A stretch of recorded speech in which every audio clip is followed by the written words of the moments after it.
ஊரில் எல்லா ஊர்லேயும் கும்பாபிஷேகம் பண்ணுறாங்க. அந்த கும்பாபிஷேகத்துக்கும் அதை வச்சு நடத்துறவங்களுக்கும் சம்மந்தம் இருக்கா? ஏன்டா நிறைய பேர் இப்போ அந்த கும்பாபிஷேகம் பண்ணுற அந்த ஹெட்டாக இருக்காங்க இல்லையா, அவங்க நிறைய பேர் தவறிடுறாங்க. அப்போ கும்பாபிஷேகத்துக்கும் அந்த ஆளுக்கு என்ன சம்மந்தம்? கும்பாபிஷேகத்துக்கும் அந்த ஆளுக்கும் ஒரு சம்மந்தமாக கிடையாது.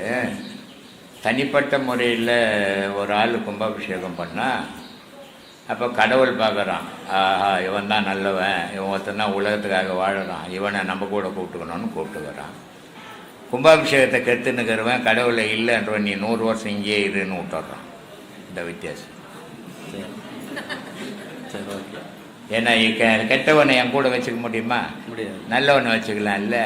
கும்பாபிஷேகம் பண்ணுவேன், தன்னையே இழந்து கும்பாபிஷேகம் பண்ணுறான், எவ்வளோ பணம் செலவு பண்ணுறான். இப்போ நான் ஒவ்வொரு ஃபங்க்ஷன்லேயும் உடம்பு சரியில்லை தானே. இந்த கோயில் கும்பாபிஷேகம் பண்ணும்போது ஒரு வாட்டி விழுந்தேன், ஆனால் சுதாரிச்சுக்கினேன். இப்போ சமாதி கும்பாபிஷேகம் ஆகும்போது ஒரு வாட்டி விழுந்தேன், சமாளிச்சுக்கினேன்.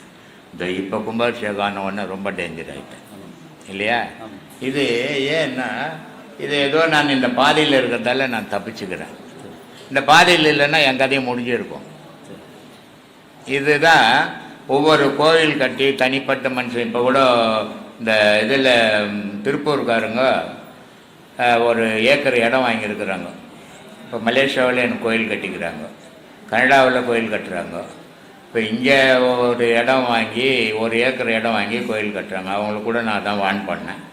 தனிப்பட்ட முறையில் இடம் நீ வாங்கிட்ட, ஆனால் கோவில் கட்டுறதை தனிப்பட்ட முறையில் கட்டாதீங்க, அது பாதிப்பை உண்டாக்கிடும்.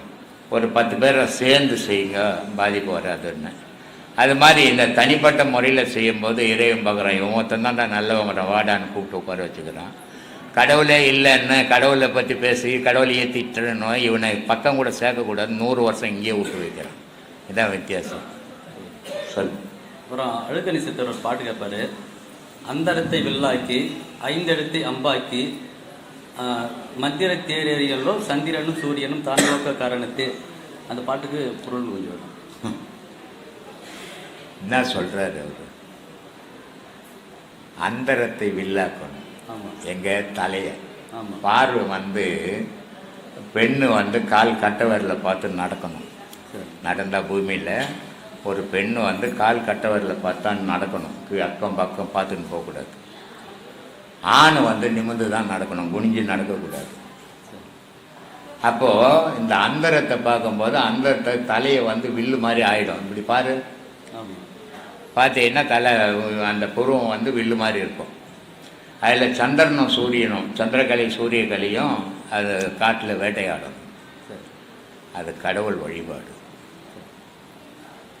சொல்லு. இந்த பஞ்சாட்சரம்ன்ற வார்த்தை இங்கே உடல் முழுக்க இருக்குது, அதை அங்கே ஆக்கணும். அதனால்தான் நமச்சிவாயம்னா கடவுள் இல்லை, நமச்சிவாயம்னா நீ தான். நான்னா மண், மான்னா தண்ணி, சீனா நெருப்பு, வானா காற்று, யானா ஆகாயம். இந்த 5 சேர்ந்ததான் உடல்.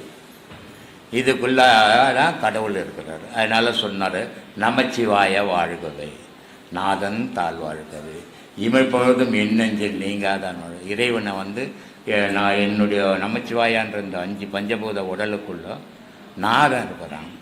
அந்த நாதன் எப்படி இருக்கிறான்னா, என்னை கண் சிமிட்டுறது நேரம் கூட விலகக்கூடாது நான் அதை விட்டு அப்படின்றார் மாணிக்கவாசகர்.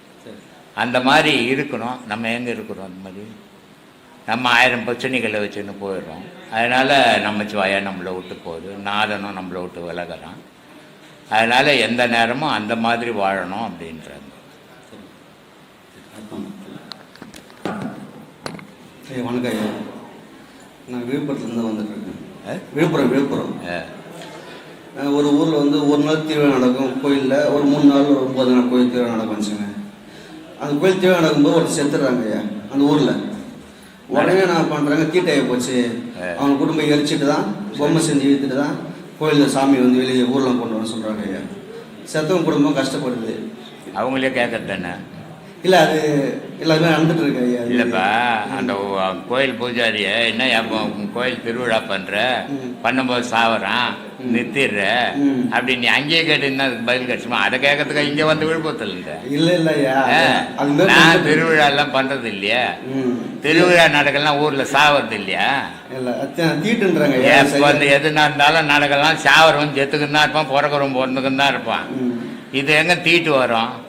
தீட்டு போ திருவிழா பண்றான் அவன் தீட்டு இல்லையா? அவங்க அம்மா 10 மாசம் தீட்டு போயிருந்தா இவன் இருந்திருப்பானா? இப்போ நீ பேசிக்கிறிய உங்க அம்மாவுக்கு 10 மாசம் தீட்டு போயிருந்தா நீ இருப்பியா?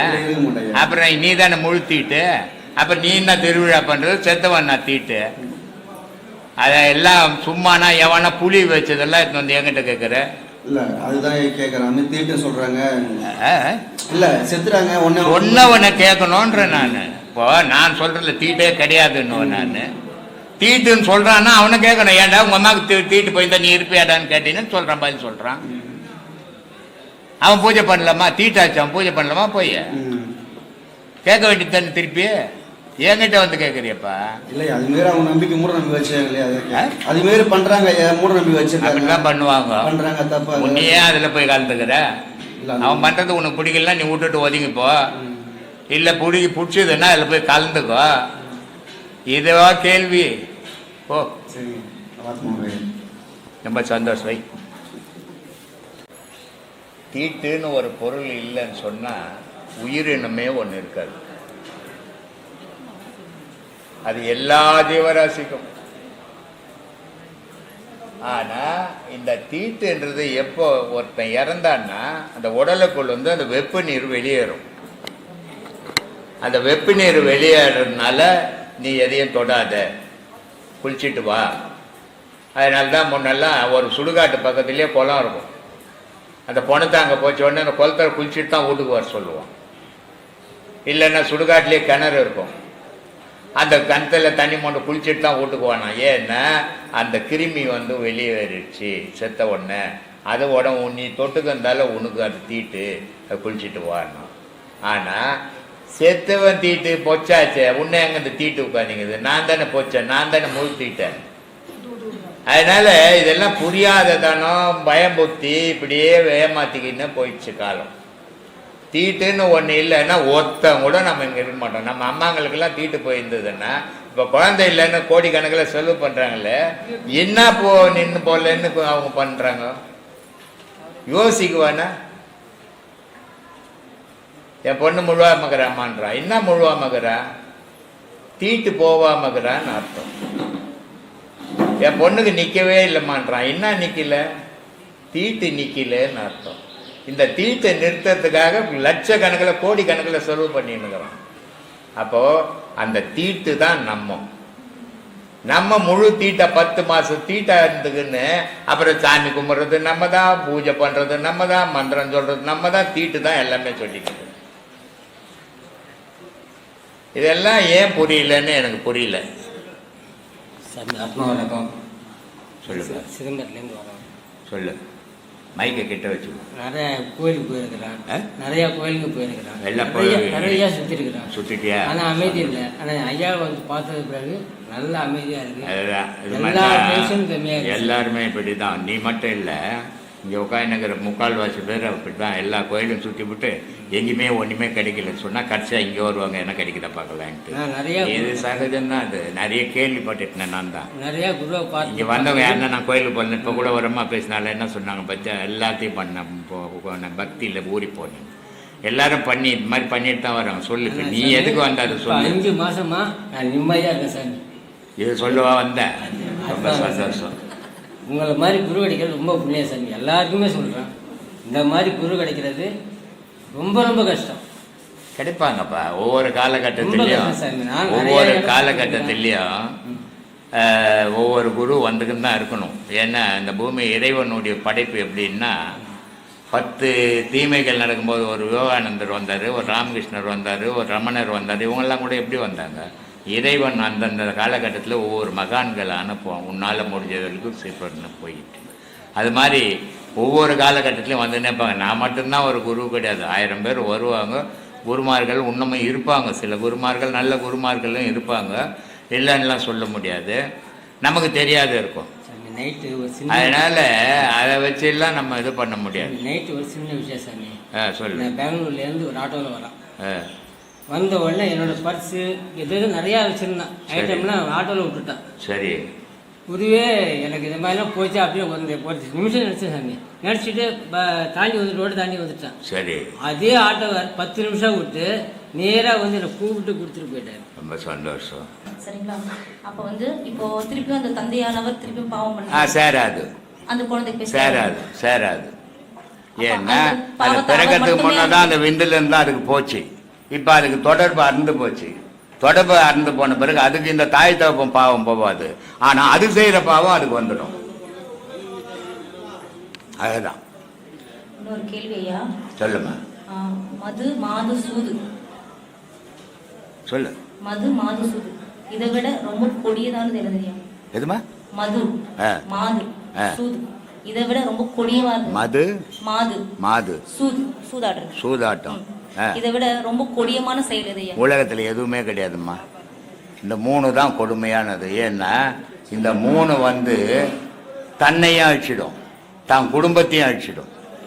தன்னையும் தான் குடும்பத்தை மட்டும் அழிக்காது, பிற குடும்பத்தையும் அழிக்கும் அது. அதனால இந்த 3 எவங்கிட்ட இருக்குதோ அவங்ககிட்ட உறவே வச்சுக்க கூடாது. இப்போ ஒருத்தன் சிகரெட்டு பிடிக்கிறான், சிகரெட்டு பிடிச்சான்னா அது அவனை வரைக்கும் அழிவு வரும். ஆனால் மது அடிச்சான்னு வச்சு ஊர் தெரியாது போய் போடுவான். அப்போ அது அவன் குடும்பமும் கெடுது, அடுத்தவன் குடும்பமும் கெடுது.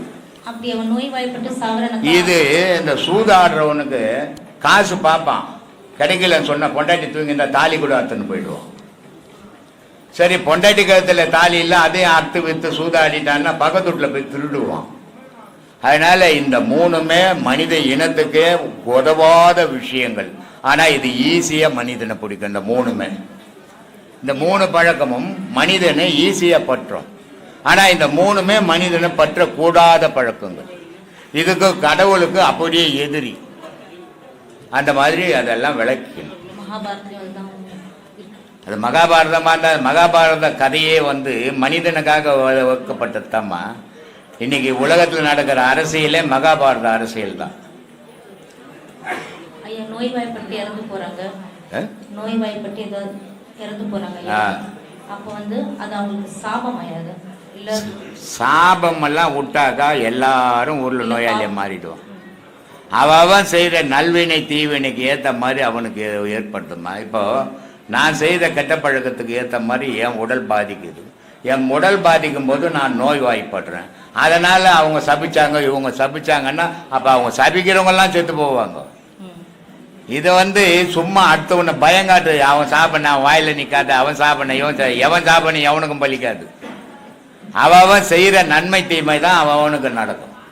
அது மாதிரி நான் செய்த நன்மை தீமைக்கு ஏற்ற மாதிரி என் உடல் பாதிப்பாயே நான் நோய்வாயப்படுறேன். இதனால அடுத்தவங்க சாபம் கிடையாது. அதே நேரத்தில் அடுத்தவங்க வாழ்த்தால இன்னைக்கு நான் இங்கே 4 மாசமா உடம்பு சரியில்லைன்னு கூட உயிரோட உட்காந்துங்கிறேன்னா அடுத்தவங்க மனம் வாழ்த்துன்றதால தான் உட்காந்துங்கிறேன். இல்லைன்னா என்னுடைய கதை எப்போ முடிஞ்சிருக்கும் ஒரு 2 மாசத்துக்கு முன்னாடி. ஏன் சொல்றேன்னா, நல்ல விஷயங்கள் ஒரு வாழ்த்தும் போது ஒருத்தருக்கு பலிக்கும், கெட்ட விஷயங்கள் பலிக்காது அவ்வளோ சீக்கிரம். இதை வந்து பயம்புறுத்தத்துக்கு தான் உதவும், நன்மைக்கு உதவாது. அதனால அதை பார்த்து யாரும் பயப்பட வேண்டியது. போன வீடியோ நீங்க பித்ருதோஷம் சொல்லிட்டு ஒண்ணுமே இல்லைன்னு சொல்லுங்க. பித்ருதோஷம்லாம் ஒண்ணு கிடையாது. அப்போ பிரம்மகத்தி தோஷம்ன்றது இருக்காயா? பிரம்மத்தி தோஷம் உண்டு, பித்ருதோஷம் கிடையாது. பித்ருதோஷத்துக்கும் பிரம்மத்தி தோஷத்துக்கும் வித்தியாசம் இருக்குது. பித்ருதோஷம்ன்றது முன்னோர்கள் இறந்து போனவங்களது. பிரம்மத்தி தோஷம்ன்றது நீ செய்த பாவம். அதுக்கு அதனால தான் ராமேஸ்வரமே உருவாச்சு. ராவணனை கொன்னது பாவம் நீட்டு தான். ராமர் என்ன பண்ணாரு, மண்ணில் சிவலிங்கம் செய்து ராமேஸ்வரத்தில் ராமர் பூஜை பண்ணார் சிவனுக்கு. அப்போ அது வந்து இவர் செய்த பாவம். அது பித்ருதோஷம்ன்றது முன்னோருங்க இறந்து போகிறது, அதெல்லாம் தோஷமாகாது. அது வந்து சும்மா சொல்றதுக்கு பயன்படுத்துவது. ஏன்னா அவன் ஒரு மனிதன் இறந்தான்னா அடுத்ததான் உடல் எடுத்தாகணும், ஏங்க உயிரோட ஏங்க முடியாது. அப்படி பித்ருக்கள் ஏங்குச்சுன்னா நான் நடக்கவே இடம் இருக்காது உலகத்தில். அதனால அதை சும்மா கற்பனையாது. ஆனா இந்த தோஷம் உண்டு, நீ செய்த பாவம் உனக்கு தானே உண்டு, அதனால அந்த தோஷம் உண்டு, பித்ரு தோஷம் கிடையாது. இன்னொரு கேள்வியா, உன்னை தேவையில்லை என்ற முடிவு செஞ்சவங்க கிட்ட நீ என்ன செஞ்சாலும் அது தவறாகவே தான் தெரியும், நல்லதாக செஞ்சாலும் தவறாக தான் தெரியுது. ஏமா நம்ம வேண்டான்னு ஒருத்தவங்க ஒதுக்கிடுறாங்க ஐயா. சரி சரிங்களா? அவங்களுக்கும் நம்ம தேடி உதவி செய்யறோம். உதவி செஞ்சாலும் அது அவங்களுக்கு தவறாகவே தான் தெரியுது. இந்த எண்ணமே முதல்ல உனக்கு வரக்கூடாது. நீ வேண்டான்னு ஒதுக்கிட்ட, ஆனால் அவங்களுக்கு உதவி செய்கிற, அவங்க தவறாக நினைக்கிறாங்களா நினைக்கலையான்னு நீ யோசிக்கிறது தவறு. நீ உதவி செய்யணும்னா செய்யணும், இல்லைன்னா செய்யாமல் நிறுத்திக்கணும். உதவி செய்துட்டு அவங்க தவறாக நினைக்கிறாங்கன்னா நீ இப்போ உனக்கு எனக்கு ஆகலை. நீ ஒரு 100 ரூபாய் கொடுத்தீங்கன்னா நான் தப்பாக தான் நினைப்பேன். எதுக்கோ காரணத்துக்கோசம் 100 ரூபாய் கொடுக்குற, உனக்கு எனக்குன்னு ஆகாது, பகையாச்சு. நீ நல்லதுக்கு தான் கொடுத்துருப்ப. ஆனால் என் மனசு அப்படி நினைக்கும், நீ உதவி செய்கிற, ஏதோ எனக்கு விலை வேணால் வைக்க போகிற அப்படின்னு. அதனால் நீ ஒன்றும் செய்யாத நீ நிறுத்திக்கணும். செய்துட்டு குறை சொல்லக்கூடாது, அது தப்பு. அது எந்த ஒரு நன்மையும் செய்துட்டு சொல்லி காட்டக்கூடாது. அவங்க அப்படித்தான்மா நினைப்பாங்க. நீ செய்யாத, அப்படி நினைக்கிறவங்களுக்கு நீ ஏன் செய்யாத, செய்துட்டீன்னா அதை வெளியே சொல்லாத. அதுதான் தர்மம். செய்துட்டு அவங்க என்ன தப்பா நினைக்கிறாங்க சொன்னீங்கன்னாவே அதுக்கு நீ செய்ததுக்கு பலன் இல்லாம போயிடும். அப்ப நம்ம அவங்ககிட்ட எப்படி நம்ம அன்பை காட்டுறது? ஏமா அவங்களுக்கு நம்ம எப்படி நம்ம அன்பை காட்டுறது? நீ ஏன் அன்பை காட்டுற? ஆணவத்தை காட்டாதீரு, அதுவே நல்லது. அன்பை காட்டுறதை விட ஆணவத்தை காட்டினா அவங்களுக்கு தொல்லை வரும். ஆணவத்தை காட்டாதீரு, அன்பே நீ காட்ட வேணும். அவங்க அவங்களாவே இருப்பாங்க. நான் இதை தான் பல வீடியோக்கள்ல சொல்லி இருக்கிறேன். ஒரு பெண்ணை ஒரு வீட்டுக்கு கட்டி கொடுக்குறாங்க. அந்த பெண்ணு என்ன நினைக்கணும், நம்ம தாய் தாப்பனை விட்டுட்டு வந்திருக்கிறோம், இங்கே இருக்கிற மாமியார் மாமனார் நம்ம அப்பா அம்மா மாதிரின்னு நினச்சிட்டா பிரச்சனை இல்லை. சரி, இந்த பெண்ணு வரைக்கும் அப்படி நினச்சா பிரச்சனை தீராது. அந்த அப்பா அம்மாவும் நம்ம பெண்ணு இன்னொரு இடத்துல கட்டி கொடுத்துக்கிறோம், நம்ம வீட்டுக்கு வந்து, அதுக்கு தானே மருமகள்னு சொல்கிறோம். நம்ம பொண்ணு போய்க்குது, இதுக்கு பதில் இன்னொரு பொண்ணு வந்துக்குது தானே மருமகள். அந்த மருமகளை என் பொண்ணு மாதிரி நான் நினச்சிட்டேன்னா எந்த குடும்பத்திலையும் பிரச்சனை வராது. ஆனால் இங்கே வந்து எல்லா வசதியும் அனுபவிச்சுக்கின்னு எங்கள் அம்மா வீட்டு மேலே ஞாபகம் வந்துருந்தா குழப்பம் வரதான் செய்யும். இதுதான் இன்னைக்கு எல்லா வீட்லையும் நடந்துக்கின்னு இருக்கிற விஷயம். வள்ளலாரது ஒரு திருவிழையா, வள்ளலாரது ஒரு பொன்மொழி இது. ஆடாதீர் சற்றும் அசையாதீர், வேறொன்றும் நாடாதீர், பொய்யான உலகத்தை நம்பாதீர். ஆமா அப்படின்னு சொல்லி, அப்போ நம்ம வந்து இது நம்மளுக்கு இந்த உலகத்தை நம்ம இதை நம்பிதான் எல்லாமே நம்ம இது எல்லாருக்கும் ஒத்துக்காது. ஏன் ஒத்துக்காதுன்னா, வள்ளலார் வந்து அவர் கல்யாணம் பண்ணிட்டு அவருடைய அக்கா பொண்ணையே கல்யாணம் பண்ணார். கல்யாணம் பண்ணிட்டு அவர் அன்னைக்கு ராத்திரி முதல் இரவு ராத்திரி திருவாசகம் கொடுத்துட்டு போயிட்டார். இதை நம்ம கொடுத்துட்டு போனால் என்ன சொல்லுவாங்க, என்ன ஆகும்? ஆனால் வள்ளலார் கொடுத்ததை பெரிய கொண்டாடுறாங்க இல்லை? ஏன்னா அவர் ஒரு மகான். அவர் வந்து இதெல்லாம் சொன்னால் சரியாக இருக்கும். ஆனால் நம்ம ஒரு இல்லறத்தில் வாழ்ந்துக்குன்னு வந்து அந்த மாதிரிலாம் இருக்க முடியாது. 4 பேரையும் அனுசரித்து போகணும். நீ யாரும் தேவையில்ல, நீ வாழ முடியுமா? உன் பொண்ணு வானான்னு வாழ முடியும், உன் புருஷன் வானான்னு வாழ முடியும், மாமியார் வானான்னு வாழ முடியுமா வீட்டுக்குள்ள? மாயன்னா நீ பொண்டாட்டி புருஷனை விட்டுட்டு பொண்ணை விட்டுட்டு புள்ளைய விட்டுட்டு நீ அவரை மாதிரி துறவியா போயிட்டு சொன்னீங்கன்னா ஏற்றுக்கணுன்னா நியாயங்குது. மாயையில தானே வாழ்க்கையே, மாயையில் தான் நடக்குது. மாயை இல்லைன்னா உலக வாழ்வே இல்லையே. அப்படிப்பட்ட வாழ்க்கை வாழ்ந்துக்குன்னு மாயை வாழ்க்கையில இருக்காதுன்றது அது மகானுக்கு பொருந்தும், மனுஷனுக்கு பொருந்தாது. அதனால எல்லாருக்கும் எல்லா விஷயமும் பொருந்தாதுமா. இப்போ பகவத்கீதையில் சொல்றான், எது நடக்கணுமோ அது நன்றாக நடந்தது, எது நடக்க வேண்டுமோ அது நன்றாகவே நடக்கும். ஒரு சாவு வீட்டில் போயிட்டு எது நடக்கணுமோ அது நன்றாக நடந்ததுன்னா பக்கத்தில் நம்மளை படுக்க வைப்பான் இல்லை? சும்மா இருப்பான். நான் சாவு வீட்டுக்காரன் பக்கத்தில் நம்மளை படுக்க வச்சிருக்க மாட்டேன், ஒரு பள்ளம் வைட்டு. அதனால எல்லாத்தையும் எல்லா இடத்துலையும் செல்லாது. எந்தெந்த இடத்துல எதை பேசணுமோ அந்தந்த இடத்துல தான் அதை பேசணும். எல்லா இடத்துலையும் எல்லாமே பேச முடியாது, எல்லா இடத்துலையும் எல்லாம் பொருந்தாது. கடைசி ஒரு வாக்கியம் சொல்லு. ரமணரோட பொன்மொழி வந்திருக்கேன். மரணத்தின் பிறகு என்ன என்பதற்கு விடை தேடுவ வேண்டாம், நிகழ்காலத்தில் வாழ்வோம், எதிர்காலத்தை பற்றி கவலைப்பட வேண்டாம், எதிர்காலமே கவனித்துக் கொள்ளும் அப்படின்னு சொல்லியிருக்காரு அவரு. நீ இன்னைக்கு வாழறது நிஜம். இன்னைய வாழ்க்கை நல்ல வாழ்க்கை வாழணும், அதை யோசி. எதிர்காலத்தை நினைச்சு நான் இப்படி வாழணும் அப்படி வாழணும் கோட்டை கட்டாத. ஏன்னா நாளைக்கு நீ இருப்புன்றது நிச்சயம் கிடையாது. நான் அக்ரிமெண்ட்டை போட்டு கொடுத்து வந்துக்கிறோம், ஒன்றையும் கிடையாது. அதனால இன்னைக்கு வாழறோம், இன்னைக்கு நம்மளால என்ன முடியும் அதை செய். இன்னைக்கு வாழறோம், இன்னைக்கு சந்தோஷமா இருக்கிறேன், அதை நினைச்சுக்கோ. அப்போ உன் வாழ்க்கை நிம்மதியா இருக்கும். நாளைய நினைச்சு வருத்தப்படாதன்றார் ரமணர். சொல்லு. ஆமாம், இந்த மனம் தான் எல்லாத்துக்கும் காரணமாங்க ஐயா. எல்லா உலக விஷயத்துக்கு மனுஷன் சொல்றதே மனசால தான். இல்லைன்னா மனுஷன் என்ன பண்ணியிருப்பான், ஒரு ஜீவன் இருப்பான். இல்ல, இந்த மனம் தான் எல்லாத்துக்குமே ஒரு பெரிய மனுஷன்ற ஒரு பேரே அதால் தான் உனக்கு. இல்லைன்னா நீ மற்ற உயிரினங்கள் இருக்கிற மாதிரி நீ ஒரு உயிரினம் தானே. என்ன வித்தியாசம் உனக்கு அதுக்கும்? அதுவும் செத்து போது நீயும் செத்து போற, அதுவும் வாழது நீயும் வாழ போற. உனக்கு அதுக்கு என்ன வித்தியாசங்குது? நீ ஒரு ஜீவன் தான். ஆனா ஒரே ஒரு வித்தியாசங்குது அதுக்கும் உனக்கும். நீ ஒவ்வொரு காலகட்டத்தில் மாறுற. அது பிறந்ததுலேருந்து சாகிற வரைக்கும் ஒரே மாதிரி இருக்குது. அது ஒரே மாதிரி இருக்கிறதால அதுக்கு பேர் ஜீவன். நீ மாறுறதால உனக்கு பேர் மனுஷன் இல்லையா? ஒரு புலிக்குட்டி பிறந்ததுன்னா சாகும் போது கூட புலி தான். பூனைக்குட்டி பிறந்ததுன்னா சாகும் போது கூட பூனைக்குட்டி தான். ஆனா உனக்கு அப்படி இல்லையா? உனக்கு பல பேர் இருக்குதா? பிறந்த உடனே உன்னை குழந்தைன்றான், கொஞ்சம் வளர்ந்த உடனே வாலிபன்றான், இன்னும் கொஞ்சம் போன உடனே முதியவர்ன்றான், அப்புறம் கொஞ்சம் போன போனண்டான்றான். இத்தனை பேர் வேற எந்த உலகத்துல எந்த ஜீவராசிக்கும் இல்லையா? அதனாலதான் உனக்கு மனுஷன்னு பேர் வச்சுக்குது. கடவுளை எதுக்குங்க எவ்வளவு ஜீவராசிகள் பிறக்க வைக்கணும்? எதுவுமே இல்லைன்னா நீ இருக்க முடியாது. உன்னை ஏன் படிக்கணும் அந்த உலகத்துல? என்ன நீ சாதிச்சுட்ட? ஒன்னும் சாதிக்கல. நீ ஒரு அப்பா அம்மா வயிற்றுல பிறந்த, நீ ஒரு பொண்டாட்டி கட்டின, நீ 4 புள்ள பத்துக்கினா வாதி செத்து போற. உன்னால என்ன இந்த உலகத்துக்கு நன்மை? என்ன சாதிச்ச நீ இந்த வரைக்கும் இந்த உலகத்துல? ஒண்ணுமே சாதிக்கல. ஆனால் இந்த உலகத்துல நீ இல்லைன்னா இன்னொரு உயிரினம் இருக்காது. இன்னொரு உயிரினம் இல்லைன்னா நீ இருக்க முடியாது. அதனுடைய தொண்டை இந்த உலகத்துக்கு என்ன தேவையெல்லாம் செய்துங்குது. ஆனா அதுக்கு தெரியாம செய்து, ஆனா நீ தெரிஞ்சு செய்ய மாட்டேன்ற.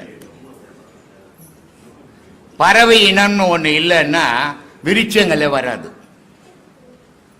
இல்லையா? அப்போ ஒவ்வொரு ஜீவராசியும் அதனுடைய தொண்டுக்களை செய்துக்கிட்டாங்க, தெரியாம செய்து. ஆனா எல்லாம் தெரிஞ்சு நீ மட்டும்தான் உலகத்துல செய்யறதே கிடையாது. உன் சுயநலத்திலேயே வாழற நீ ஒண்டிது, மனுஷன் ஒண்டிதான். என்ன சாதிச்ச இந்த உலகத்துல இது வரைக்கும்? என்ன செய்துக்கிற இந்த உலக நன்மை? நீ சாக போறிய ஒரு நாள், அந்த சாகத்துக்குள்ள இந்த உலகத்துல என்ன சாதிச்ச? ஒன்னே சாதிக்கல. ஒரு பொண்ணை ஊரா மட்டும் பொண்ணை கட்டிக்கின்னு 2 புள்ளைய பத்தி, அதுவும் சாதனை. பண்ணி குட்டா 10 குட்டி போறது உன்னை விட சாதிக்குது அது. அப்ப நீ சாதிச்சது என்ன சாதனை? ஒரு சாதனையும் கிடையாது. ஒரு ஆணும் பெண்ணும் புணரல் பண்றது எல்லா உயிரினத்துக்கும் இயற்கை. அது அதையெல்லாம் கடந்து, ஒரு குடும்பத்தை கடந்து, ஒரு வாசலை கடந்து, உன் பாசத்தை கடந்து, நீ இந்த உலகத்துக்கு என்ன செய்த? வாழ்ந்துட்டு வந்து போறதுக்கு என்ன அடையாளம் சொல்லு? நான் ஒரு வீட்டுல மாடு மேய்ச்சி இருந்தேன். ஒரு படி சாப்பாட்டுக்கு தாளம் போட்டுக்கிட்டு இருந்தேன். மாடு மேய்ச்சாதான் எனக்கு சாப்பாடு, படுக்க இடம் கிடையாது. அப்படி வாழ்ந்துன்னு இருந்து இன்னைக்கு உலக மக்கள் எல்லாம் வாழறதுக்காக இவ்வளவு பண்ணி வச்சுக்கிறேன். இது யாருமே என் பேரோ இல்ல என் பொண்டாட்டி பேரோ என் பிள்ளைங்க பேரோ எதுலையுமே கிடையாது. அப்ப நான் மறைஞ்சாலும் இது யாருக்கும் உரிமை கிடையாது, பொதுமக்களுக்கு உரிமை. இந்த மாதிரி சாதனை நீ என்ன சாதிச்ச சொல்லு? வசதியா பிறந்து, வசதியா வாழ்ந்து, வசதியா வாழ்ந்து ஒண்ணுமே சாதிக்கலையா? அப்ப நீ இருந்தா போனா ஒண்ணுதானேயா? அதனால எல்லா உயிரினமும் இந்த உலகத்துக்கு என்ன தொண்டு செய்யணுமோ செய்துனேக்குது. ஒரு மீனுன்னு கடல்ல உருவாகலைன்னா உணவு பிரிச்சு மீனுன்ட்டு இங்கே எவனும் சாப்பிட முடியாது. எல்லாமே அதுக்கு தொண்டு செய்துக்கினே தாங்குது. ஆனா தெரியாமையே செய்துங்குது. மனுஷன் தெரிஞ்சே செய்ய மாட்டேன்றான். ஏப்பா டீ கொடுக்கல பாருங்க.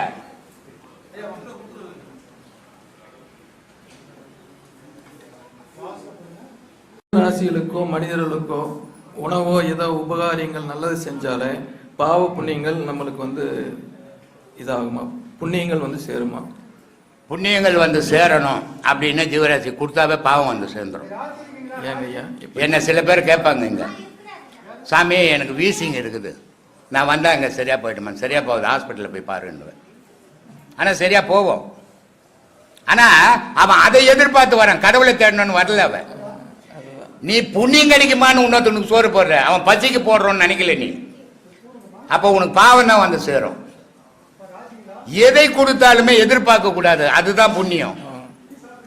நான் ஒண்ணு கொடுக்குறேன், நான் சோறை கொடுத்தேன் எனக்கு புண்ணியத்தை கொடுன்னு கேட்டீங்கன்னா அது கடன்.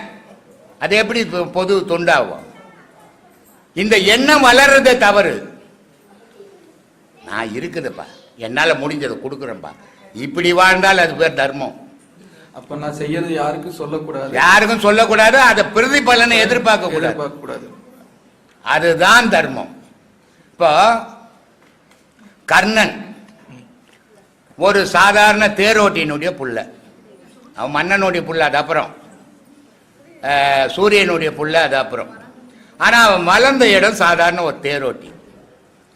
அப்போ அந்த தேரோட்டிக்கு எல்லாவித திறமையும் இருக்குது.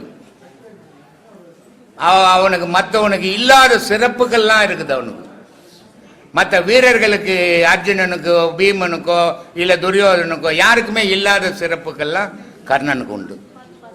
ஆனால் அவனுக்கு கர்ணனுக்கு அவ்வளோ சிறப்புகள் இருந்தோம், அவன் வாழ்க்கை இழிவான வாழ்க்கையாக போச்சு. அவனை யாருமே ஒரு வீரன், ஒரு மனுஷனை ஏற்றுக்க மாட்டேன்றான். அந்த ஏற்றுக்கிறதுக்காக உலகத்தில் அவன் போராடுறான். போராடும் போது பல போட்டிகளில் அவன் கலந்துக்க வேண்டியது வருது. கலந்துக்கும் போது தான் துரியோதனை பார்த்து இப்படிப்பட்ட ஆள் தாண்டா நமக்கு ஒருத்தன் ஓணும் அப்படின்னு சொல்லிட்டு அவனுக்கு ஒரு நாட்டை எழுதி வச்சு அவனை மன்னனாக்குறான். ஆனால் இவன் இல்லாத கஷ்டப்பட்டான். இவனுக்கு ஒரு மரியாதை கிடையாது, இவன் ஒரு வீரன்றதுக்கு ஒரு சாட்சியே கிடையாது. ஆனால் இன்னைக்கு ஒரு நாட்டினுடைய மன்னன். அப்போ இவன் என்ன பண்ணணும்? தன்னை பாதுகாத்துக்கணும். பல நாடுகளை இவன் பிடிச்சி இவனை ஜெயிக்கவே முடியாது கர்ணனை. அப்போ பல நாடுகளை பிடிச்சி இவன் பேரரசரை மாறி இருக்கலாம். ஆனால் மாறலை. யாரோ கொடுத்தான், அதை கூட தான தர்மம் பண்ணுறான். அதுதான் தர்மம். அதனால தான் நான் சொல்றது, உலகத்தில் ஒருத்தன் கர்ணனுக்கு ஈக்குவலான தர்மவான் இன்னும் பிறக்கவே இல்லை. ஏன்னா நான் வறுமையில் இருந்தேன். நான் வறுமை, பசி, எனக்கு கொடுமை தெரியும். அப்போ நான் என்ன பண்ணணும்? இப்போ இன்னைக்கு எனக்கு வசதி இருக்குது, நான் 10 பேருக்கு பசி இருக்குன்னு போடணும். அதுதான் தர்மம். நேற்று நான் பசியில் அவஸ்தைப்படும் போது எனக்கு யாரும் கொடுக்கலையா, அதனால நான் இன்னைக்கு யாரும் கொடுக்க மாட்டியான்னா, உன்னை விட உலகத்தில் மோசமானவன் யாரும் கிடையாது. வாழ்க்கையை அது மாதிரி பகுத்து பார்த்து வாழணும். அதுதான் வாழ்க்கை. மிருகம் மாதிரி வாழக்கூடாது. மனிதன் பேர் இருக்குது உனக்கு, மனிதன் மாதிரி வாழ கற்றுக்கும். மிருகம் எடுத்தே பழகப்படும், கொடுத்தே பழக்கப்படாது. அந்த எடுத்தே பழகப்பட்டால அதுக்கு பேர் மிருகம். ஆனா கொடுத்தே பழகணும், அவனுக்கு பேர் தான் மனுஷன். ஆனா மனுஷன் கொடுத்து பழகிறத விட இன்னைக்கு எடுத்து பழக ஆரம்பிச்சிட்டான். அதனால சமூகமே அழிஞ்சிடும், சீர்குலைஞ்சு போயிடும். அதான் இன்னைக்கு உலகத்துல நடந்துன்னு. அதனாலதான் இறைவன் கிருஷ்ணன் கூட கடைசியில கர்ணன் கிட்ட தர்மத்தை, கிருஷ்ணன் கூட கடைசியில கர்ணன் கிட்ட தர்மத்தை தானமா கொடுத்துரு அப்படின்னு சொல்லி சொன்னார். ஆமா, ஏன்னா இங்க மகாபாரத போர்ல பாத்தீங்கன்னா சிறப்புகள் அர்ஜுனனை பத்தி தான் பேசுவாங்க. ஆனா அர்ஜுனனுக்குன்னு ஒரு சிறப்பே கிடையாது.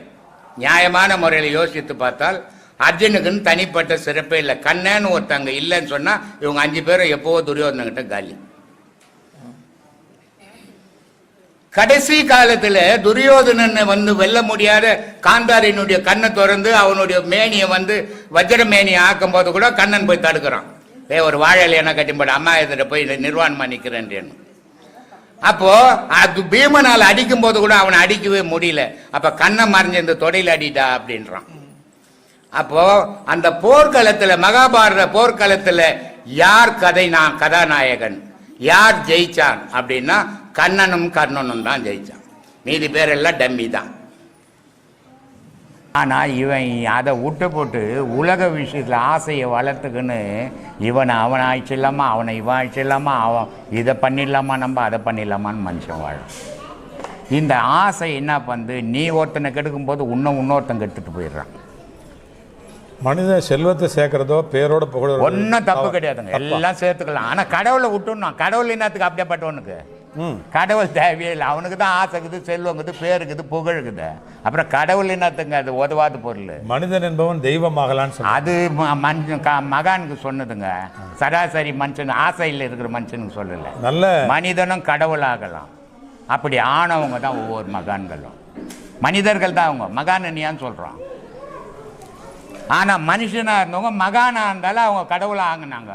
எத்தனை மகான்கள் எவ்வளோ சித்தாடல் பண்ணா, நீங்கள் பண்ணுங்க பார்க்கலாம். ஏதாவது பண்ண முடியுமா? ஒரு பிடி அரிசி வர சொல்லுங்க உங்கள் கையில், பண்ண முடியும். ஏன்னா நீங்கள் மனுஷன், அவங்க மகானுங்க பண்ண முடியும். அதனால் மனிதனும் தெய்வமாகலான்னு அவங்கள சொன்னா, நம்மள சொல்லலைங்க. நம்ம செத்து சுடுகாட்டுக்கு போக போகிறோம், நமக்கு எதுங்க கடவுள் விஷயம்?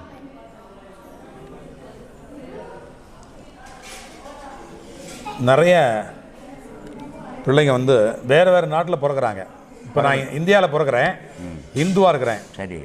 இன்னொருத்தர் வந்து அமெரிக்காவில் பிறக்கிறாரு. அந்தந்த நாட்டுக்கு கலாச்சாரத்துக்கு ஏற்ற மாதிரி மதத்துக்கு ஏற்ற மாதிரி சேர்ந்து அவர் கும்பிட்றாரு. அவர் இயேசுவை கும்பிட்றாரு. இன்னொருத்தர் வந்து அல்லாவை கும்பிட்றாரு. சரி, யாரையாவது புத்தரை கும்பிட்றாரு. ஆமாம் ஆமாம். ஸோ அவர் அந்த நாட்டில் பிறந்து அவருக்கு முருகன்னா யாருன்னு தெரியாது, தெரியாது. இந்துவை பற்றி ஒன்றுமே தெரியாது, இந்த கலாச்சாரத்தை பற்றி தெரியாது, இந்த கடவுளை பற்றி தெரியாது. சரி. நான் இந்த நாட்டில் பிறந்தேன், இந்த கடவுளை வழிபட்டேன், நான் இறந்து போயிட்டேன். சரி. அந்த நாட்டில் பிறந்து அவர் இப்போ இறந்துட்டாரு. சரி. இந்த கடவுளை அவர் கும்பிடாதனால அவருக்கு பாவமா, அந்த கடவுளை நான் கும்பிடாதனால எனக்கு கடவுளை கும்பிடலனால யாருக்கும் பாவம் கிடையாதுங்க. அவன் செய்தது அவனுக்கே பாவம். கடவுள் யாருக்கும் பாவத்தை கொடுக்கறதும் இல்லை, புண்ணியத்தை கொடுக்கறதும் இல்லை. பாவத்தையும் புண்ணியத்தையும் தேடிக்கிறோம் மனிதனே. எந்த கடவுள் என்ன கும்பிடல, கடவுளுக்குள்ள பெரிய போர் இல்லை நடக்கும். நீங்கள் சொல்கிற மாதிரி நடந்து போச்சுன்னா என் கடவுளை கும்பிடல, உன் கடவுளை கும்பிடல, என்ன கும்பிடல, அவன் உன்னை கும்பிடல அப்படின்னு கடவுளுக்குள்ளே பீரிங் வச்சுல சுட்டுப்பாங்க. கடவுளுக்கு பேர் வச்சது யாரு?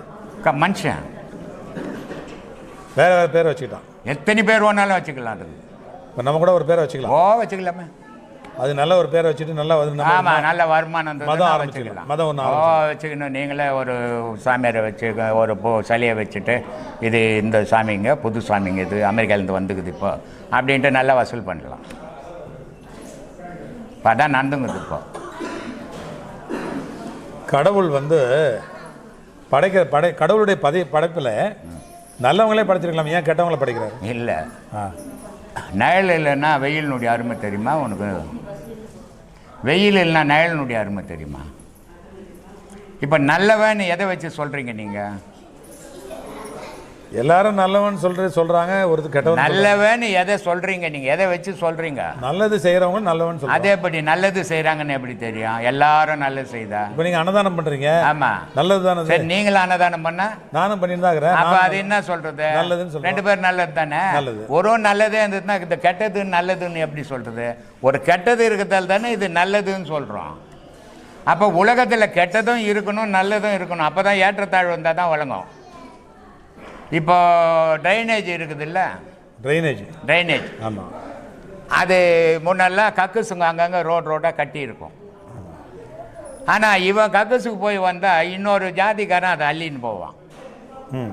ஆனால் இவன் கக்குசு இவனே அள்ளுவானா? இவன் வீட்டில் இன்னைக்கு கூட. அப்போ அதுக்கு இன்னொருத்தன் தேவைப்படுறான். அது எப்படி அவங்கவுங்க அள்ளிக்கிட்டோன்னு விட முடியுமா? நடக்குமா? அதனால் உலகம்ன்றது வெயில் வருது, மழை வருது, இரவு வருது, பகல் வருது. ஒரும் பகலாக இருந்தால் என்ன ஒன்றும் இல்லையே, பிரச்சனையே இல்லை, நல்லா எல்லாத்தையும் பார்த்துன்னுக்கலாமே. இருட்டு என்னத்துக்கு வரணும்? சரி, காற்று இல்லைன்னா ஏசி போட்டுக்கு போகிறோம், காற்று என்னத்துக்கு வருது? இப்படியே கேள்வி கேட்கலாம். ஆனால் இயற்கைன்றது அப்படிப்பட்டதில்லை. நன்மையும் தீமையும் கலந்தத்தான் இயற்கை. இந்த பூமி ஒரே பூமி, ஒரே மண். ஆனால் ஒரு இடத்துல கிணறுனோன்னா சவுறாகுது தண்ணி, ஒரு இடத்துல கிணறுனா தித்திப்பாகுது, இன்னொரு இடத்துல கிணறுனா உப்பாக இருக்குது. ஒரே பூமி. ஏன் இருக்கணும்? அப்படி இருக்கலாமா? தவறு இல்லையா கடவுள் படைப்பில்? இந்த காம்பவுண்டுக்கு பக்கத்தில் போர் போட்டால் தண்ணி வருது, இந்த பக்கம் போட்டால் போர் வருது. வரமாட்டேன். இது எப்படி கடவுள்? எவ்வளோ பேர் தப்பு பண்ணிக்கிறாரு கடவுள் அப்படின்னு நமக்கு தோணும். அப்படி தோன்றதில்லை. இந்த மண் எங்கெங்க பட்டுதோ அந்த இடத்துல இருந்த இடத்துக்கு ஏற்ற மாதிரி அது தண்ணி வருது. எங்கே தண்ணி இல்லாத இடத்துல மண் உண்டோ அங்கே தண்ணி வரல. அதே மாதிரி மனுஷன் எந்தெந்த கருவில் உதயமானானோ அந்த கருவுக்கு ஏற்ற மாதிரி நல்லவனாகவும் கெட்டவனாகவும் இருக்கிறான். இது எப்படி? நான் கெட்டவன் நல்லவன், நல்லவன் இல்லைன்னா கெட்டவன் சொல்ல போகிறதில்லை யாரும், கெட்டவன் இல்லைன்னா நல்லவன் சொல்ல போகிறதில்லை யாரும். ஒன்று இருந்தால் தானே ஒன்றை பற்றி சொல்லுவேன், இன்னொன்று இல்லைன்னா ஒன்றை பற்றி எப்படி சொல்லுவேன்?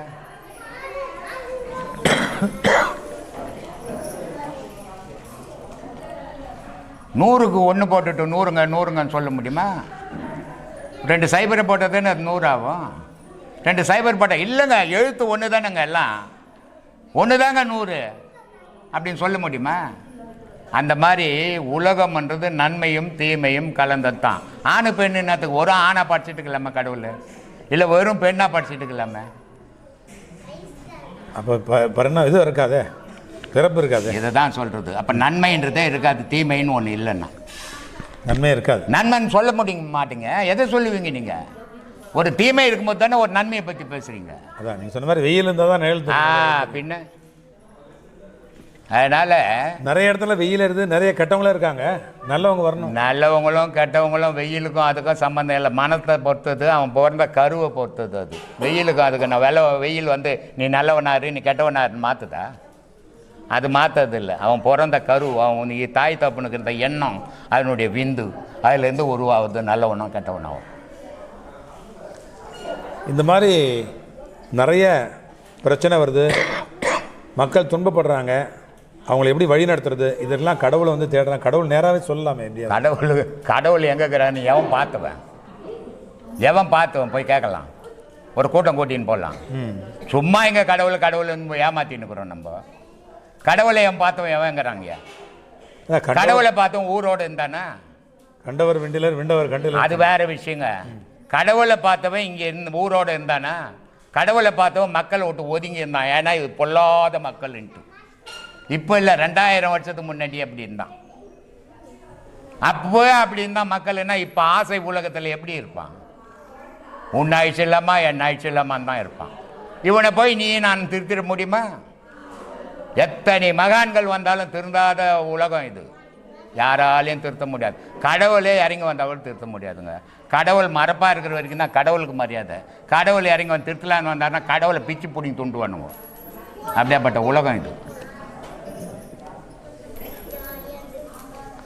பெத்த பிள்ளைங்க பெற்றவங்களை மதிக்கிறதுக்கு என்னதான் பண்ண முடியும்? மதிக்கவே கூடாதுங்க. மதிக்க கூடாதா? கூடாது. மதிச்சுட்டா நீங்கள் பேச மாட்டீங்க அதை பற்றி. மதிக்காதால் தான் இந்த மீடியாவில் வந்து சொல்லின்னு இருக்கிறீங்க. இப்போ இல்லை, உலக இயல்பை சொல்கிறேன். உலகமே ஒன்று, உலகம் ஒன்றும் இல்லைங்க. நான் கெட்டவனாக இருந்தேன், இன்னைக்கு நல்லவனாக ஆயிட்டேன். வயசாகி போச்சு, என்னால் முடியாது. என் புள்ள வயசாக இருக்கிறான், கெட்டவனாக்குறான், நாளைக்கு அவனும் நல்லவனாக மாறிடுவான். அப்போ வயசு தான் மாற்றுது. வயசு தான் மாற்றுது. ஒன்றும் முடியாத போது நீ உட்காந்துக்கிற, ஏன்னா முடியும் போது கட்டத்துன்னு ஓடுற இன்னொருத்தன் அடிக்கிறதுக்கு. உன் உடல் பலம் தாங்க உலகத்தில் எல்லா செயலுக்கும் காரணம். ஒருத்தன் 10 கிலோ வெயிட் தூக்குறான், உங்களால் தூக்க முடியுமா? போட்டு ஊந்துக்கணும், உங்கள் மேலேயே போட்டுப்பீங்க. அதனால் உடல் பலமும் மனபலமும் தான் உலகம். அதான் மசில் பவர், மணி பவர். ஆமாம், மணி பவர் வேற, மணி பவர் போன பவர் சொல்ல. Muscle power. அதுவும் தைரியமும் தான் உலகத்தில் வாழறதுக்கு.